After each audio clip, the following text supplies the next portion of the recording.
할렐루야. 우리 주위 돌아보시면서 예수님 이름으로 사랑합니다. 인사 나누시겠습니다. 예수님을 사랑합니다. 예수님 사랑합니다. 예수님 사랑합니다. 예수님 사랑합니다. 오늘은 오바댜 1장 15절을 중심으로 풍전등화의 한국교회, 이와 같은 제목으로 말씀의 은혜를 나누고자 합니다. 오늘 이 말씀은 한국교회가 왜 정신을 차려야 하는지 잘 정리하고 있고, 너무 충격적인 내용이기에 사랑하는 여러분과 귀한 시간 함께 나누고자 합니다.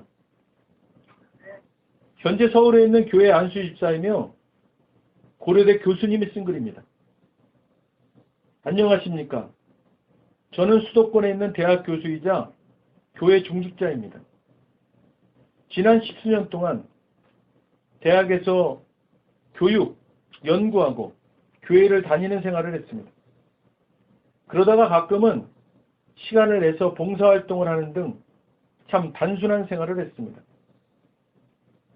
하나님이 허락하셨기 때문에 가능했던 평안하고 감사한 시간인 줄 몰랐습니다. 그런데 올해 초부터 이런 단순한 생활조차 마음대로 할 수 없는 세상이 올 것이라는 생각이 들었습니다. 더 이상의 평화로운 신앙생활이 불가능할 수도 있겠다는 말입니다. 찬양 드릴 곳, 예배 드릴 곳이 없어지는 것, 즉 교회가 없어질 수도 있겠다는 두려운 생각이 들었습니다. 지금부터 그 말씀을 드리려고 합니다. 먼저 기독교적인 신앙 양심으로 후수합니다. 저는 개인적으로, 정치적으로 진보나 보수, 어떤 곳에도 가입한 적 없고 정치적인 곳에 참여한 바 없습니다. 오해하실까 봐 미리 양해를 부탁합니다. 그런데 이번 정부에서 이해할 수 없는 일들이 계속 진행 중입니다. 왜 초등학교 학생들조차 선생이 맞거나 성추행을 당할 정도로 권위가 무너졌을까? 왜 정부는 무슬림과 난민에 집착할까? 왜 보편적인 일반 국민의 인권을 무시하면서 소수의 동성애자들의 인권은 중시하는가? 왜 에이즈 같은 심각한 문제에 대해서 보도하지 못하도록 언론을 통제하는가? 왜 동성애자 행사가 서울, 대구, 부산, 제주, 광주 등지에서 벌어지도록 정부와 일부 정당이 앞장설까? 왜 장관급으로 임명되는 인사들이 상당수가 친동성애자들일까? 왜 목숨 걸다시피 차별금지법을 통과시키려고 몸부림칠까? 왜 2018년 초중고등학교 교과서에서 자유라는 말을 모두 삭제했을까? 왜 학생들이 배우는 교과서에 북한을 찬양하는 페이지가 늘어날까? 왜 애국가와 국민 의례를 싫어할까? 왜 2018년 헌법에 국민을 사람으로, 자유민주주의를 민주주의로, 양성평등을 성평등으로 바꾸려고 했을까? 왜 별 차이 없을 것 같은 단어를 왜 최고의 법전인 헌법에서 바꾸려고 했을까? 이런 일들은 앞뒤가 안 맞아서 너무 이상했었는데 여러 정보를 통해 그것을 알게 되었습니다. 제가 모르는 사이에 진행되어 온 놀라운 사실까지도 알게 되었습니다. 그 근본은 1800년대로 거슬러 올라가게 됩니다. 최초로 공산주의를 제안한 칼 마르크스는 예언했습니다. 자본가가 노동자를 착취하는 현재의 상황에서 전쟁이 일어나면 노동자는 국가를 무너뜨리고 유럽 전역에서 새로운 국가, 공산주의 국가를 건설할 것이다. 하지만 1914년 1차 세계대전이 발발하면서 그런 일은 벌어지지 않고 오히려 노동자들은 자신의 국가를 위해서 총을 들고 나가 싸웠습니다. 그 공산주의자들은 마르크스 예언의 실패를 분석하게 됩니다. 결국 공산주의가 실패한 이유는 서구 문명 때문이라는 사실을 알게 되었던 겁니다. 서구 문명이란 기독교와 자유민주주의 시장경제로 이루어져 있음을 말합니다. 공산주의 국가를 세우려면 기독교와 자유민주주의 시장경제를 무너뜨려야 한다고 말합니다. 자유시장경제는 기독교 사상에서 발생되었음을 밝힙니다. 결국 공산주의, 좌파의 최대의 적은 자유시장경제를 지배하는 기독교라는 것을 알게 됩니다. 기독교를 파괴하지 않으면 공산주의는 불가능하게 된다는 결론에 이르게 됩니다. 공산주의는 시스템만 바꾸어서는 이룰 수 없다는 것도 알게 되면서 좌익천재 안토니오 그람시가 개발한 기동전과 진지전의 전략을 택하게 됩니다. 즉, 사람을 바꾸어야만 공산주의 국가를 이룰 수 있다는 겁니다. 정치, 경제, 사회문화, 교육, 언론, 종교 등 사회 전반에서의 헤게모니를 이용해서 서구 문명을 무너뜨린 전략을 선택하게 됩니다. 1998년도에 프랑스에서 68혁명이 일어납니다. 68혁명은 좌익들이 일으킨 개혁운동으로 기치는 모든 금지하는 것을 금지한다입니다. 즉, 모든 금지하는 것을 없애고 새로운 기준을 만든다는 것입니다. 이는 지금까지 있던 모든 기준, 모든 도덕, 모든 가치를 뒤엎으려는 시도입니다. 지금까지 기독교와 자유민주주의 시장경제가 이루어놓은 모든 것을 부정한다는 말입니다. 이를 포스트 모더니즘이라고 부르는데 비록 실패했지만 사상은 세계로 퍼져나가게 됩니다. 몇 번 들었던 포스트 모더니즘이라는 단어가 이렇게 무서운 것인지 꿈에도 몰랐습니다. 공산주의의 가장 큰 약점은 개인의 소유욕을 무시하는 것입니다. 인간의 본성인 소유욕을 무시해서 공산주의가 실패했다고 생각하고 인간의 본성 중에서 다른 것을 찾는데 그것이 바로 성욕입니다. 소유욕 대신에 섹스, 성욕을 선택하도록 한 것입니다. 즉, 공산주의와 성욕으로 서구 문명, 기독교와 자유시장 경제를 무너뜨리려고 새로운 방법을 시도하게 됩니다. 버클리 대학의 주디스 버클러는 공산주의 플러스 성욕에 좋은 이론을 제공했습니다. 퀴어 이론이라는 이 이론은 나의 성은 내가 정한다 라는 이론인데 섹스 대신에 젠더라는 단어를 쓰기 시작합니다. 즉, 나는 남자다 라고 주장하면 여자라도 남자로 인정해야 하고 나는 여자다 라고 주장하면 실제로는 남자라도 여자로 인정해야 한다는 이론입니다.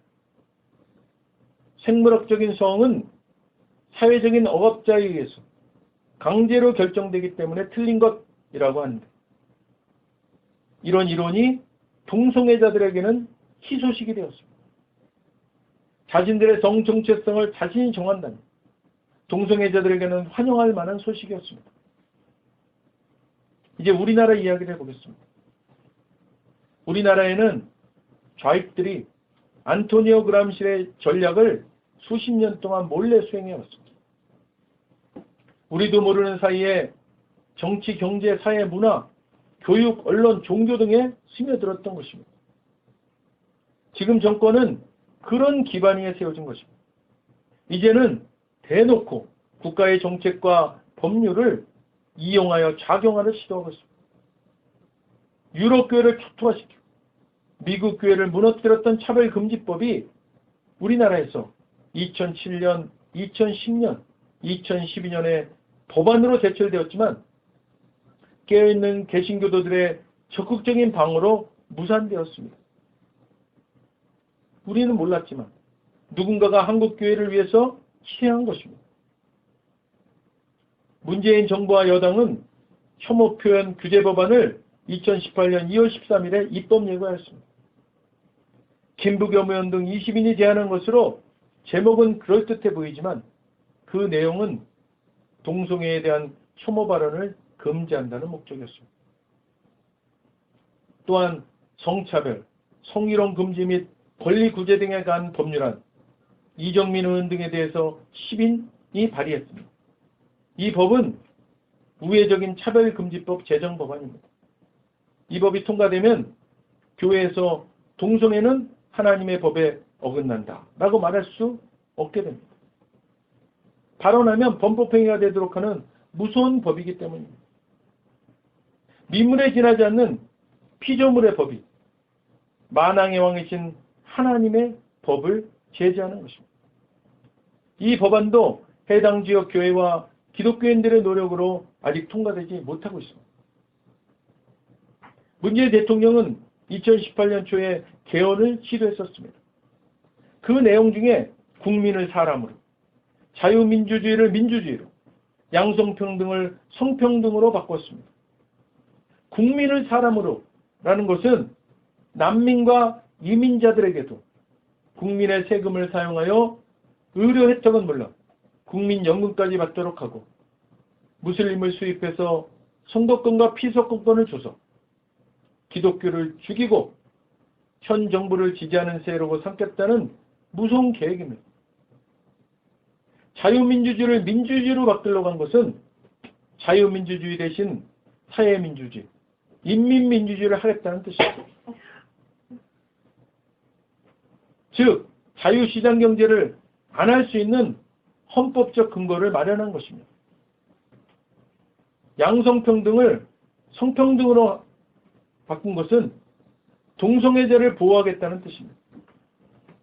양성평등은 남자와 여자의 평등을 뜻하지만 성평등은 주디스 버틀러가 주장한 수십 가지의 성을 모두 인정하겠다는 뜻입니다. 이 성에는 레즈비언, 게이, 양성, 트랜스젠더를 포함하여 젠더 플루이드는 아침에는 여자, 저녁에는 남자라는 이상한 것들도 포함합니다. 하지만 이 개헌도 무산되었지만 절대로 그냥 무산된 것이 아닙니다. 많은 사람들의 희생과 노력이 있었던 겁니다. 결국 현 정부는 변칙적으로 국가인권기본계획 NAP라고 합니다. 이것을 시행하게 됩니다. 법을 바꾸지 못하니까 일단 행정부, 청와대가 할 수 있는 정책으로 밀어붙이는 것입니다. 2017년도에 이미 결정된 NAP 정책을 폐기하고 동성애 찬성단체들만 모아서 몰래 18번 회의한 후에 입법 예고기간도 무시하고 발표한 정책입니다. 교수들과 학부모 대표가 삭발을 하고 몇몇 목사님들이 혈서를 썼고 많은 사람들이 반대를 했지만 청와대는 무시하고 NAP를 통과시켰습니다. NAP의 문제점은 무엇인가요? 첫째, 인권의 주체는 사람이다라는 겁니다. 이것은 무슬림과 난민을 이용해서 개신교를 파괴하고 여당 지지를 높이는 목적이 있습니다. 또 NAP에는 차별금지에 관한 기본법이 있습니다. 차별금지법 입법을 준비하는 것입니다. 또 셋째로 성인지정책, 성주류화라는 말이 있습니다. 이것은 동성애를 일반적인 상식으로 만들기 위한 국민 세뇌 목적입니다. 네 번째로는 인권차별 혐오적 방송 내용 심의 강화라는 내용이 있습니다. 동성애 반대를 막겠다는 목적입니다. 지금 방송에서 동성애에 대해서 이야기하면 이 지금 인권차별 혐오적 방송 내용 심의 강화에 걸리게 되어 있어요. 그래서 방송에서 동성애에 대한 얘기를 안 하고 있는 거예요. 다섯 번째로 대체복무제가 있습니다. 이단의 확산으로 기독교, 개신교를 약화하려는 목적입니다. 또 군인권자문위원회가 있습니다. 이것은 동성애 보호 군형법, 이게 뭐예요? 학문, 성교 금지하는 군형법 폐지를 위한 초석입니다.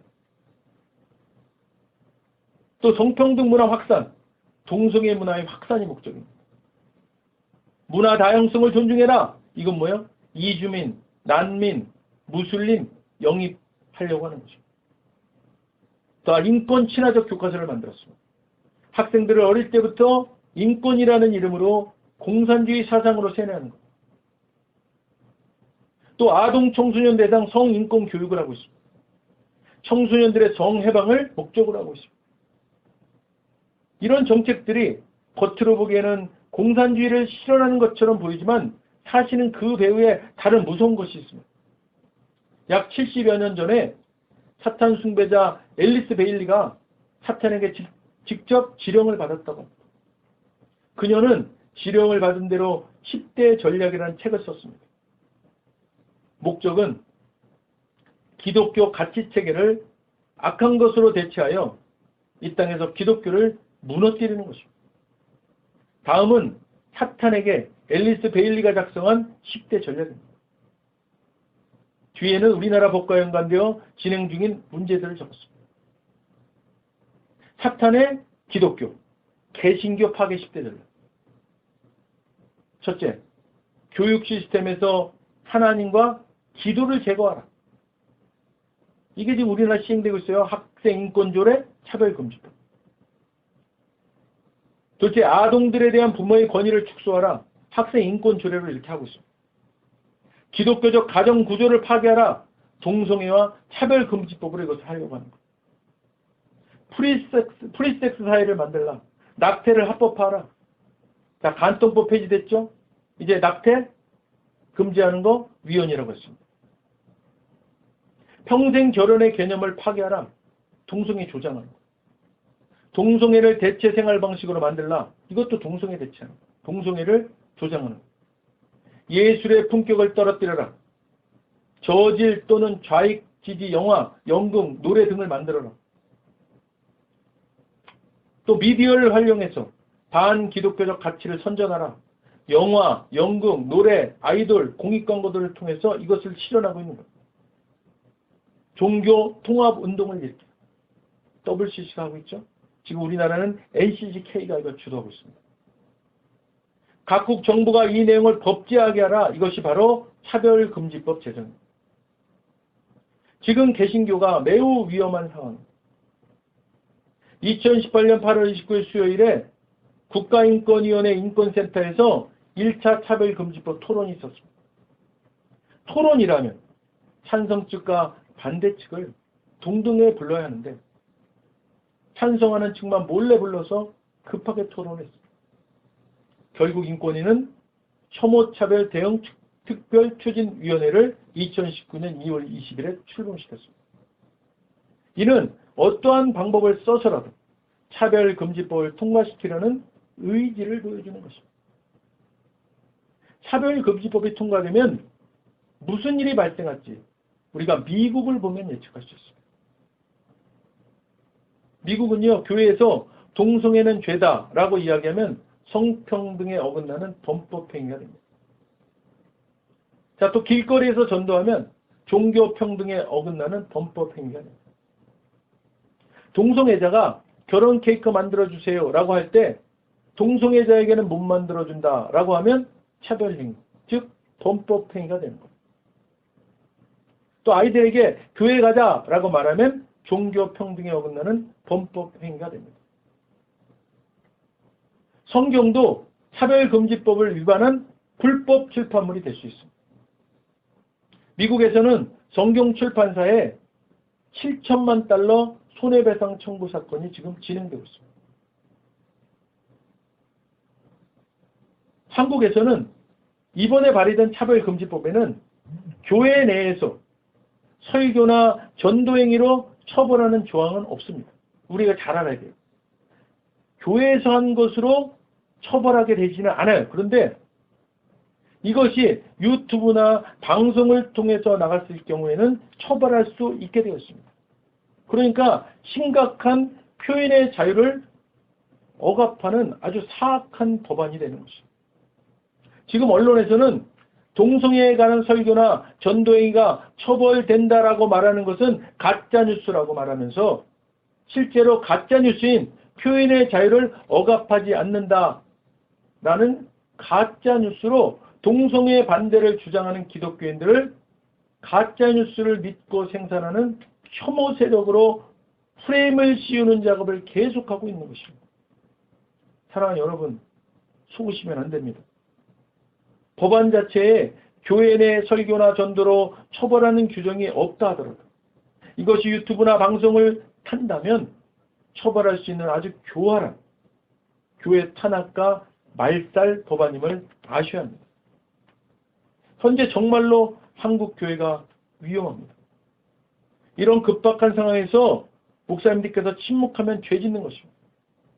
영국은 차별금지법이 통과될 때 한 줌도 안 되는 동성애자들이 무엇을 하겠어 하고 방치하다가 아무런 저항 없이 통과되었고 영국 교회는 초토화되었습니다. 하나님께 기도하는 것도 중요하지만 목사님들께서 하나님의 말씀을 말하지 않으면 그보다 더 큰 죄는 없다고 생각합니다. 직접적으로 하나님께 죄를 범하는 것이 또 성도들을 죄의 늪으로 인도하는 범죄입니다. 하나님은 10여 년 전에 이미 이 일을 준비하셨습니다. 좌파 수장이었던 종교자유정책연구원 대표 종자연이라고 말하죠. 거기서 개신교를 몰아붙이던 이정훈 울산대 교수를 성령으로 회심시키셨습니다. 그가 말합니다. 성을 이용한 대규모 좌익의 젠더 메인스트림, 좌익의 공격이 있을 것이다. 오래전에 예견했습니다. 그리고 그 일이 지금 대한민국 땅에서 벌어지고 있는 것입니다. 이종훈 교수는 말합니다. 나는 언제든지 죽임당할 수 있습니다. 하지만 전혀 두렵지 않습니다. 죽으면 주님 곁으로 갈 것이기 때문입니다. 이같이 한 명의 법대 교수가 개신교 수호를 위해서 목숨을 걸었습니다.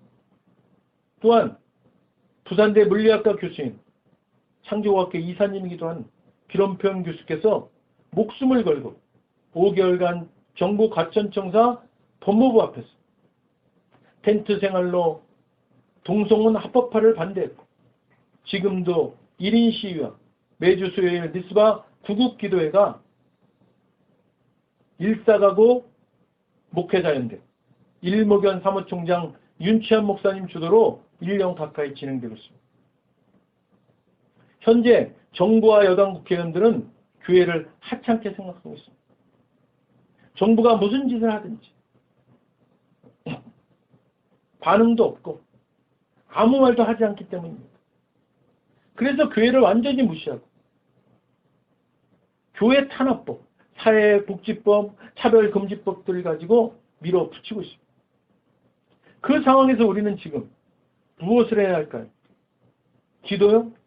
그 기도는 하나님이 우리에게 무엇을 해야 하실지가 아니라 우리가 하나님 나라를 위해 무엇을 해야 하는지를 물어보는 기도가 되어야 하지 않을까요? 지금 사탄의 세력이 밀려오는데 하나님께서 뭐라고 하실까요? 미디안이 기드온을 공격해올 때도 기도만 하지 않았습니다. 여호와의 말씀대로 300명의 군사로 수많은 적을 대적해 나가 싸웠습니다. 먼저 기도를 했지만 나중에는 행동을 보였습니다.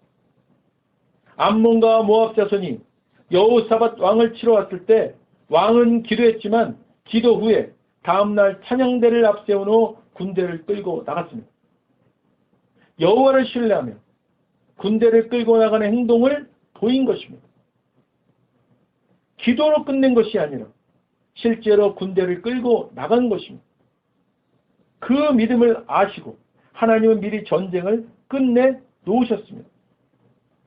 다시 말씀드리지만 지금 대한민국 교회는 풍전등화의 상황입니다. 암몬과 모압 자손이 예루살렘을 둘러싼 형상입니다. 물론 기도해야 하지만 기도한다면서 성 안에만 있으면 아무것도 이루지 못합니다. 제발 일어나시기를 부탁드립니다. 사탄의 세력에게 우롱당하는 하나님의 백성들이 되지 말아야 합니다. 그들은 우리만 우롱하는 것이 아니라 여호와 하나님도 우롱하고 있습니다. 이번에 문재인 대통령이 기독교 지도자들을 모아놓고 이야기했습니다. 방역은 과학의 영역이다 그랬어요. 그게 맞는 말 같아 보이지만 그 바이러스도 하나님이 막아줄 수 있다라고 말하는 목사들 앞에서 하나님을 우롱한 겁니다. 그게 그런 워딩이에요. 우리가 그런 걸 알지 못하고 있는 거예요. 면전에서 기독교 지도자들을 놓고 하나님을 우롱한 거예요. 그들은 우리만 우롱한 것이 아닙니다. 여호와 하나님을 우롱하고 있습니다. 우리는 이미 우리의 죄 때문에 예수님을 십자가에 못 박았는데 우리의 우매함으로 또다시 예수님을 십자가에 못 박으면 안 되기 때문에 일어나요. 국가인권위의 규탄 집회에 동성애 반대 집회에 성도들의 참석을 독려해 주십시오. 난민 반대 집회에 성도들의 참석을 독려해 주십시오. 성도들에게 국가인권기본계획 NAP의 문제점에 대해 이야기해 주십시오. 차별금지법이 얼마나 위험한지 말씀해 주시고 반대해 주십시오. 동성애에 대하여 제발 침묵하지 말아 주십시오. 그리고 교회들이 연합하여 같은 의견을 내주십시오. 일제강점기 신사참배에 대하여 회개했습니다. 옳지 않은 일을 했다고 우리가 회개해야 한다고 하면서 그런데 현재의 우리가 그때로 돌아가면 신사참배를 거부할까요? 우리가 과연 신사참배를 항거하다가 돌아가신 주기철 목사님처럼 될 수 있을까요? 그때 교회들은 생각했을 것입니다. 그냥 잠시만 고개 숙이는 거야. 마음속으로는 숙이는 게 아니야. 우리는 주님만을 섬기고 있어. 몇 초만 눈 딱 감으면 우리는 계속해서 예배를 드릴 수 있고 복음을 전할 수 있어. 주님도 이 정도는 이해하실 거야. 탄압받으면 교회를 유지할 수도 없잖아. 신사참배를 막아주세요 라고 열심히 기도하면 주님이 막아주실 거야. 정부는요. 교회를 탄압하기 위해 차별금지법 제정을 준비하고 있습니다. 그에 대한 털을 닦으려고 극렬 동성애 옹호자인 최영애를 국가인권위원장으로 임명했습니다. 그녀는 취임사에서 이렇게 말했습니다. 포괄적 차별금지법을 제정하겠다고 2018년 9월 5일 공언했습니다. 인권위는 동성애를 반대하는 한동대, 숭실대를 탄압하고 제자들로부터 교수들을 고발 조치하고 있습니다.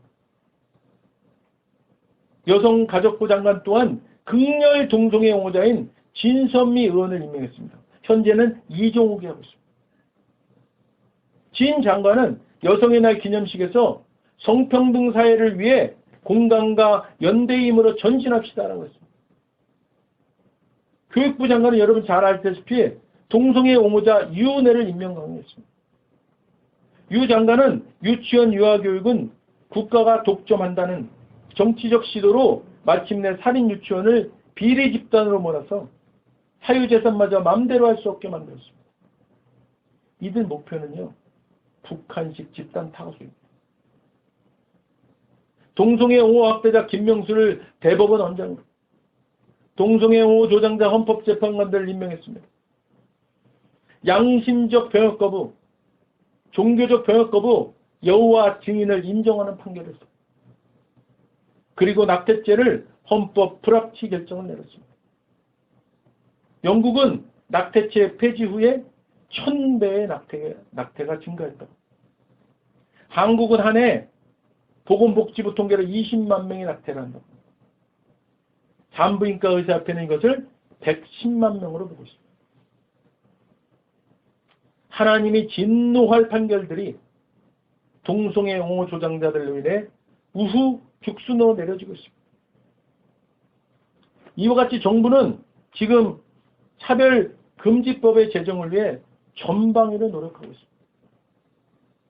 그런데 그냥 보고만 있다면 조용히 신사참배를 하던 교회와 우리가 무엇이 다를까? 교회는 풍전등화에 있는 조국교회를 위해 무엇을 하시겠습니까?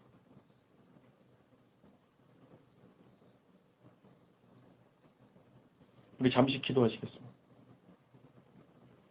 하나님 아버지, 오늘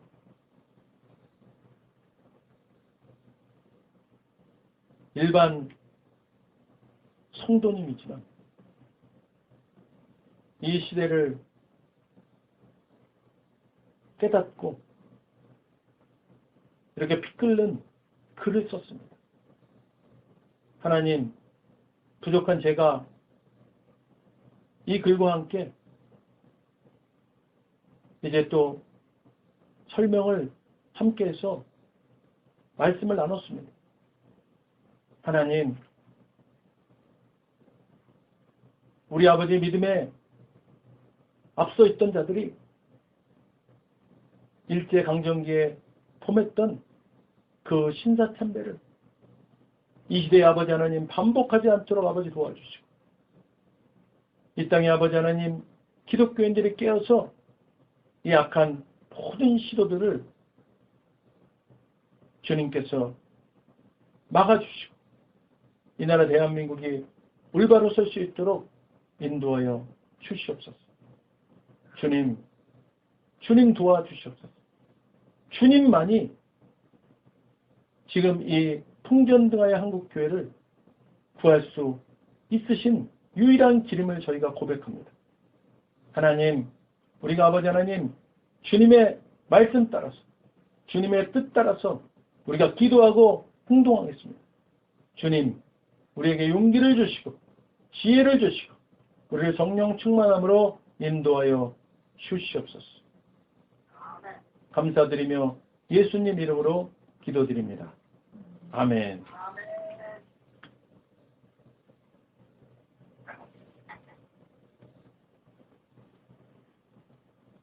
먼저 오늘 아직 예수님을 구세주로 영접하지 않은 분이 있다면 그분들께 오늘 하나님께서 말씀하십니다.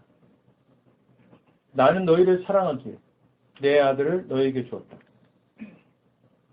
예수님이 우리를 대신해서 십자가에 못 박혀 죽으셨고 우리를 위하여 우리를 대신하여 죽으셨습니다. 그 결과 거룩하신 하나님의 모든 정죄함과 처벌이 우리가 아닌 대속제물이신 예수님께 떨어졌습니다. 성경에 기록된 바 하나님은 거룩하신 동시에 사랑이십니다. 그래서 우리를 사랑하셨음에도 그의 거룩함을 더럽힐 수 없었죠. 누군가가 대신 죽어야 했습니다. 그래서 영생하시는 예수님께서 보좌에서 내려오사 인간의 아기로 태어나셨죠. 죽기 위해 오신 겁니다. 완벽한 인간이신 그분이 흠 없는 인생을 사신 주님이 우리를 위해 흠 없는 순양이 되셨습니다. 십자가에서 우리 대신 죽으셨고 3일째 되던 날 부활하셨습니다. 아직 예수님을 영접하지 않으셨다면 이 기도를 따라하시기 바랍니다. 돕는 마음으로 다 같이 따라하시겠습니다. 하늘에 계신 아버지, 얼마나 멋진 선물을 제게 주셨는지요. 주 예수 그리스도를 보내사 십자가에서 죽게 하셨고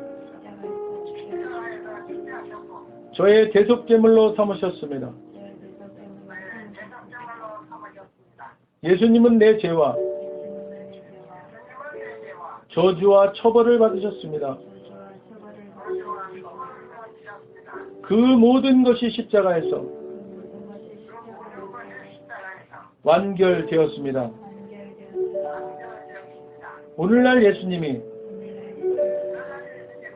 죽음에서 부활하셨기에 나는 예수님 안에서 하나님 앞에 설 수 있게 되었습니다. 하나님의 은총을 받고 선하심과 복의 면류관을 씁니다. 예수님은 이제 나의 구원주이십니다. 예수님은 이제 나의 주님이십니다. 하나님 아버지 감사드립니다. 예수님 이름으로 감사하며 기도드립니다. 아멘. 오늘 이 믿음의 고백을 따라하신 분들, 이 믿음의 고백이 믿어지는 은혜를 오늘 경험하신 분들 구원 받으셨습니다. 할렐루야. 이어서 오늘 말씀 생각하시면서 또 각자 기도 제목을 위해서 주여 삼창하시고 기도하겠습니다. 주여! 주여! 주여!